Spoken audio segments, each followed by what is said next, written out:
नमस्कार दोस्तों, daily GS analysis के इस ऑनलाइन प्लेटफॉर्म पे आप सभी लोगों का स्वागत है। आज मेरे पास एक मॉडल पेपर है जो कि यूपी पीसीएस प्रारंभिक परीक्षा 2024 के लिए अति उपयोगी सिद्ध हो सकती है। ये प्रश्न पत्र 1 है जिसमें हम सामान्य अध्ययन के प्रश्नों को जो है डिस्कस करेंगे। आपको पता होगा कि संभावित जो परीक्षा की तिथि है वो 27 अक्टूबर रखी गई है प्रीलिम्स के लिए, तो ज़्यादा समय नहीं बचा है। तो जल्द से जल्द हम लोग पेपर को जो है डिस्कस कर लेते हैं और चेक कीजिए आप कितने क्वेश्चंस को सही सही करेक्टली आंसर कर पा रहे हैं। तो सबसे पहला प्रश्न दिया गया है, अंग्रेजों द्वारा इस्तमरारी बंदोबस्त लागू करने के कारणों के संदर्भ में निम्नलिखित कथनों पर विचार कीजिए। सबसे पहला कथन दिया गया है कि बंगाल की ग्रामीण अर्थव्यवस्था संकट के दौर से गुजर रही थी तथा खेती की पैदावार निरंतर घट रही थी। दूसरा जो यहाँ पे कथन दिया गया है वो है कि इस व्यवस्था द्वारा राजस्व मांग की दरों को स्थायी करना था, यानी कि जो राजस्व जो इनकम होता है उससे जो मांगे हैं उसकी दरों को जो है स्थायी करना था। और तीसरा जो यहाँ पे कथन दिया गया वो है अंग्रेज़ों का मानना था कि इस व्यवस्था से एक ऐसी वर्ग उत्पन्न होगी जिसके पास कृषि में निवेश करने के लिए पूंजी और उद्यम दोनों होंगे। उपयुक्त कारणों में से कौन सा इस्तमरारी बंदोबस्त लागू करने के लिए जिम्मेदार थे, आपको बताना है। ये 3 जो कारण इसमें दिए गए हैं इनमें से कौन सा जो कारण है वो जिम्मेदार है। क्या बंगाल की ग्रामीण अर्थव्यवस्था संकट से गुजर रही थी, या पैदावार में निरंतर घाटा हो रहा था, कमी आ रही थी, क्या राजस्व मांग की दरों को स्थायी करना भी एक कारण था, और क्या अंग्रेज़ों का मानना था कि इस व्यवस्था से एक ऐसा वर्ग उत्पन्न होगा जिसके पास कृषि में निवेश करने के लिए पूंजी और उद्यम दोनों होंगे। इस क्वेश्चन का जो करेक्ट आंसर हो जाएगा वो है ऑप्शन डी, यानी कि पहला कथन, दूसरा कथन और तीसरा कथन तीनों ही बिल्कुल सही हैं। आइए अगला प्रश्न देख लेते हैं। निम्नलिखित कथनों पर विचार कीजिए।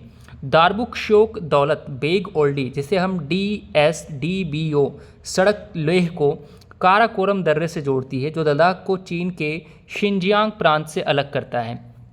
दूसरा जो विचार कथन दिया गया है वो है दौलत बेग ओल्डी 16,000 फीट से अधिक ऊंचाई का एक पठार है और इसका प्रयोग वायुसेना द्वारा आपूर्ति सामग्री गिराने के लिए किया जाता है। अब नीचे दिए गए कथनों में से आपको बताना है कि कौन सा सही है कौन सा गलत है। पहला है 1 और 2 दोनों सही हैं, दूसरा है केवल 2, तीसरा है केवल 1 और चौथा है ना तो 1 और ना ही 2। इस क्वेश्चन का जो करेक्ट आंसर हो जाएगा वो हो जाएगा आपका ऑप्शन ए, यानी कि 1 और 2 दोनों सही हैं। आइए अगला प्रश्न देख लेते हैं। विभिन्न परजीवियों तथा उनसे होने वाले रोगों के संबंध में निम्नलिखित में से कौन सा युग्म सही सुमेलित है। तो आपको बताना है कि इनमें से कौन सा युग्म जो है वो बिल्कुल सही मैच किया गया है। कवक दिया गया है, कृमि दिया गया है और विषाणु दिया गया है। तो क्या कवक से दाद होता है, रिंगवर्म जिसे बोला जाता है, ये बिल्कुल सही है। उसके बाद एक कृमि में हेल्थिंग, यानी कि हाथी पाँव, फाइलेरिया जिसे कहते हैं, ये भी बिल्कुल सही है, कवक कृमि से होता है। और विषाणु जो होता है वो क्या वायरस से होता है, एड्स। तो यस बिल्कुल करेक्ट है। तो इस क्वेश्चन का जो करेक्ट आंसर हो जाएगा वो है ऑप्शन डी, यानी 1, 2 और 3 तीनों ही बिल्कुल सही है। अगला प्रश्न है, नई पर्यटन नीति 2022 के संदर्भ में निम्नलिखित में से कौन सा कथन सही है। पहला कथन है, इस नीति के तहत प्रभु श्री राम से जुड़े सभी स्थलों को रामायण सर्किट के रूप में विकसित किया जाएगा। और दूसरा कथन है, इसमें होटलों को उद्योग का दर्जा मिलेगा और पानी, बिजली, संपत्ति कर, सीवरेज कर की दरें भी व्यावसायिक की जगह औद्योगिक होंगी। नीचे दिए गए कूट में से आपको चुनना है कि कौन सा करेक्ट आंसर है इसका। तो यहाँ पे दिया गया है केवल 1 सही, 1 और 2 दोनों सही, ना तो 1 और ना ही 2 और केवल।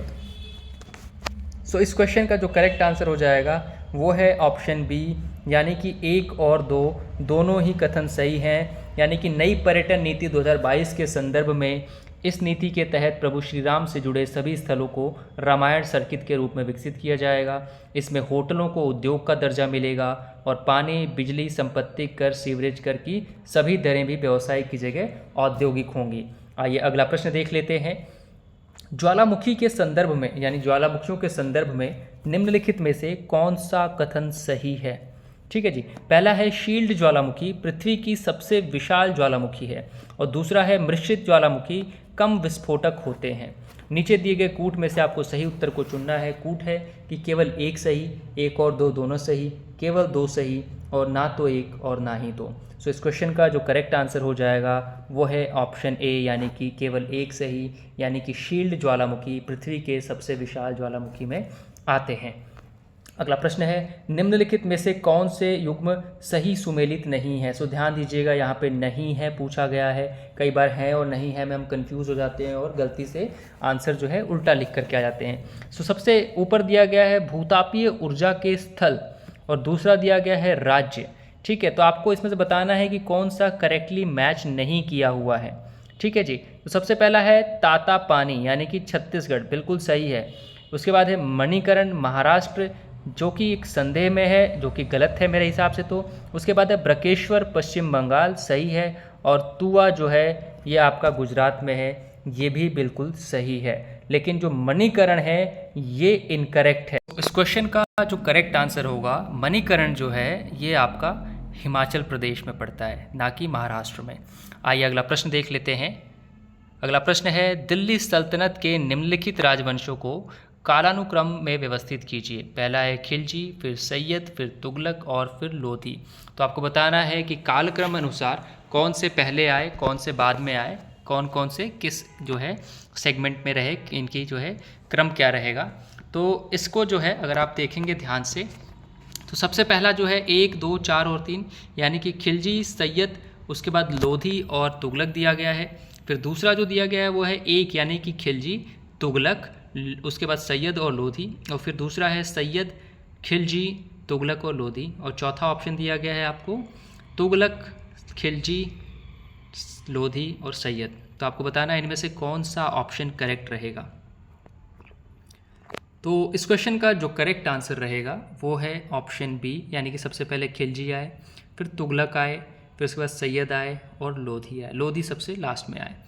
अगला प्रश्न है, अरिटट्टापट्टी जैव विविधता विरासत स्थल निम्नलिखित में से किस राज्य में स्थित है। पहला है केरल, दूसरा है तेलंगाना, तीसरा है कर्नाटक और चौथा है तमिलनाडु। तो आपको बताना है अरिटट्टापट्टी जैव विविधता विरासत स्थल किस राज्य में स्थित है। इस क्वेश्चन का जो करेक्ट आंसर हो जाएगा वो है तमिलनाडु। आइए अगला प्रश्न देख लेते हैं। संसद के संदर्भ में निम्नलिखित कथनों पर विचार कीजिए। पहला कथन है, अनिश्चित काल हेतु स्थगन का अर्थ है संसद की बैठक को अनिश्चित काल के लिए समाप्त करना, यानी स्थगन यानी स्थगित कर देना, जिसका कोई टाइम लिमिट ना दिया गया हो। दूसरा है, संविधान ने संसद में कार्य करने के लिए कोई भाषा घोषित नहीं की है। तीसरा है, अब तक संसद के दोनों सदनों में केवल 3 संयुक्त सत्र हुए हैं। और चौथा है, संविधान के अनुच्छेद 80 से 123 तक संसद से संबंधित हैं। तो आपको बताना है कि इनमें से कौन सा कथन जो है सही है। तो कूट दिया गया है केवल 1 और 2, दूसरा है केवल 2 और 4, तीसरा है 1 और 3 और चौथा है केवल 3 और 4। तो इस क्वेश्चन का जो करेक्ट आंसर हो जाएगा वो है ऑप्शन सी, यानी कि केवल 1 और 3 सही हैं, बाकी सभी इनकरेक्ट हैं। आइए अगला प्रश्न देख लेते हैं। पारिस्थितिक अनुक्रमण के संदर्भ में निम्नलिखित में से कौन सा कथन सही है। पहला कथन है, अनुक्रमण के अंतिम चरण को चरम समुदाय कहा जाता है। और दूसरा है, जब अनुक्रमण बाह्य कारकों द्वारा किया जाता है तो इसे स्वजनित अनुक्रमण कहते हैं। अब नीचे दिए गए कूट में से आपको सही उत्तर का चयन करना है। पहला है केवल 1 सही, दूसरा है 1 और 2 दोनों, तीसरा है केवल 2 सही और चौथा है ना तो 1 और ना ही 2। तो पारिस्थितिक अनुक्रमण के संदर्भ में आपको बताना है कि कौन सा कथन सही है। सो इस क्वेश्चन का जो करेक्ट आंसर हो जाएगा वो है केवल ऑप्शन ए, यानी अनुक्रमण के अंतिम चरण को चरम समुदाय कहा जाता है। आइए अगला प्रश्न देख लेते हैं। तोहफात उल मुवाहिदीन प्रकाशित किया गया था किसके द्वारा। पहला ऑप्शन है राजा राम मोहन राय द्वारा, दूसरा है सैयद अहमद खान द्वारा, तीसरा है खान बहादुर खान द्वारा और चौथा है ईश्वर चंद विद्यासागर। सो तोहफात उल मुवाहिदीन जो है वो किसके द्वारा प्रकाशित किया गया था। इस क्वेश्चन का जो करेक्ट आंसर हो जाएगा वो है ऑप्शन ए, यानी कि राजा राम मोहन राय द्वारा। अगला प्रश्न है, निम्नलिखित में से किसने साइलेंट स्प्रिंग नामक पुस्तक लिखी है। तो बहुत ही महत्वपूर्ण पुस्तक है ये, आपको याद होना चाहिए। ऑप्शन है जोनाथन हैबर, जुआन एरिक केज, उसके बाद रशेल कार्सन और एनिसा रमीरेज। तो इस क्वेश्चन का जो करेक्ट आंसर है वो है ऑप्शन सी, यानी कि रशेल कार्सन। अगला प्रश्न है, सागर नितल प्रसरण सिद्धांत किसने प्रतिपादित किया था? बहुत ही इंपॉर्टेंट क्वेश्चन है ज्योग्राफी का और आपको ये पता होना ही चाहिए।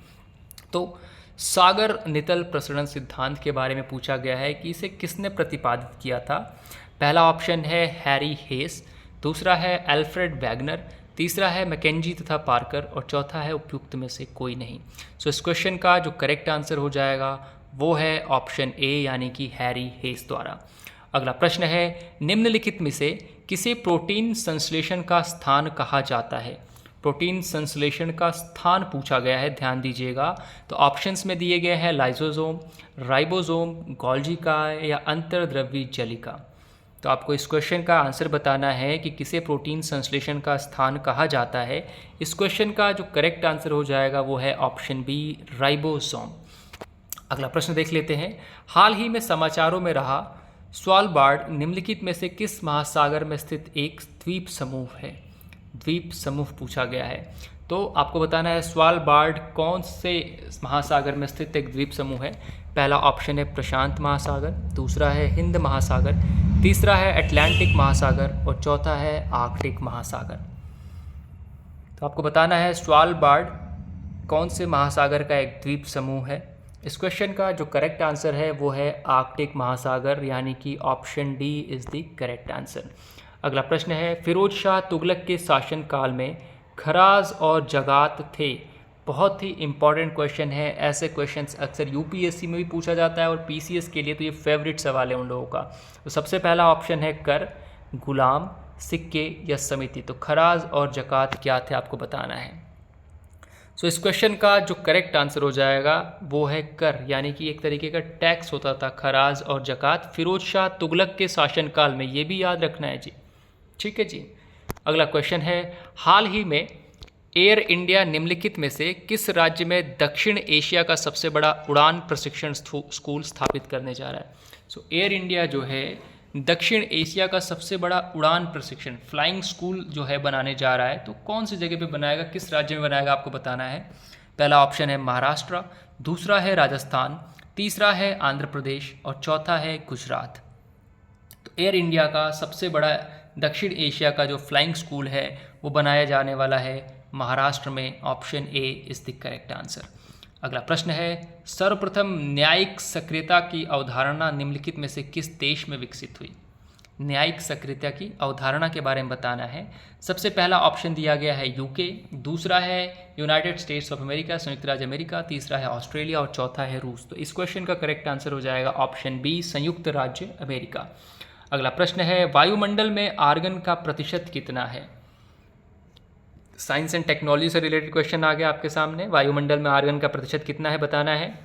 पहला ऑप्शन है 78.08%, दूसरा है 20.95%, तीसरा है 0.93% और चौथा है 0.0018। तो आपको बताना है आर्गन वायुमंडल में कितना परसेंट मौजूद है। इस क्वेश्चन का जो करेक्ट आंसर है वो है ऑप्शन सी यानी कि 0.93%। अगला प्रश्न देख लेते हैं, सूची 1 को सूची 2 से सुमेलित कीजिए तथा सूचियों में नीचे दिए गए कूट में सही उत्तर का चयन कीजिए। तो इसमें 1857 के विद्रोह केंद्र दिए गए हैं और उनके नेतृत्वकर्ता का नाम दिया गया है। आपको बताना है कौन कौन से इसमें जो है सही सुमेलित हैं। तो सबसे पहले दिया गया है लखनऊ, फिर फैज़ाबाद, फिर बरेली और फिर बागपत। ठीक है, तो इसमें से कौन सा सही सुमेलित है, कौन सा किधर सुमेलित होना है, आपको बताना है। फैज़ाबाद, लखनऊ, बरेली और बागपत।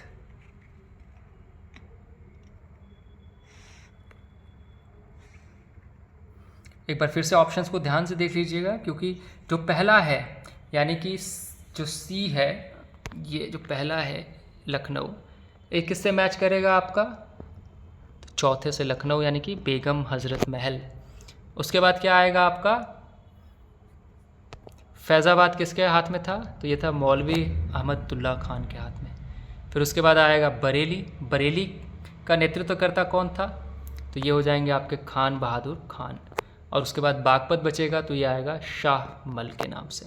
ठीक है, तो एक बार अगर आपको क्वेश्चन सही समझ में ना आए हो तो आप जो है क्वेश्चन की जगह इस वीडियो को दोबारा से देखें। जब पुराने क्वेश्चंस आपको भली भांति याद हो जाए, लगने लगे कि नहीं अब मुझे क्वेश्चंस टिप्स पे याद है, बिना ऑप्शंस के मैं आंसर कर पा रहा हूँ या उसके पीछे की थ्योरी को समझ पा रहा हूँ, तो ही आप आगे बढ़ें। अन्यथा आगे बढ़ते जाएंगे, क्वेश्चंस रटते जाएंगे, पढ़ते जाएंगे, और हो सकता है कि यहाँ पे ये 4 ऑप्शन दिए थे, कुछ और ऑप्शन बदल दिए जाते, फिर आपको समस्या आनी शुरू हो जाएगी। तो जो भी क्वेश्चन आप पढ़ें, याद करें, उसके पीछे का थ्योरी ज़रूर जान लें, क्योंकि मेंस भी होना ही होना है, चाहे आप आर का पेपर दे रहे हो, चाहे आप दे रहे हो यूपीपीसीएस का पेपर, चाहे यूपीएससी का पेपर। तो ये 20 क्वेश्चन जो है आज हमने डिस्कस किए थे मॉडल पेपर यूपीपीसीएस 2024 के लिए। अगर आप लोगों का रिस्पांस इस वीडियो पे अच्छा रहता है तो मेरे पास ऐसे बहुत से प्रश्न पत्र अवेलेबल हैं इस टाइम, तो कोशिश करूँगा कि सारे ही प्रश्न पत्रों को एक एक करके आपके साथ साझा किया जाए। तब तक के लिए नमस्कार।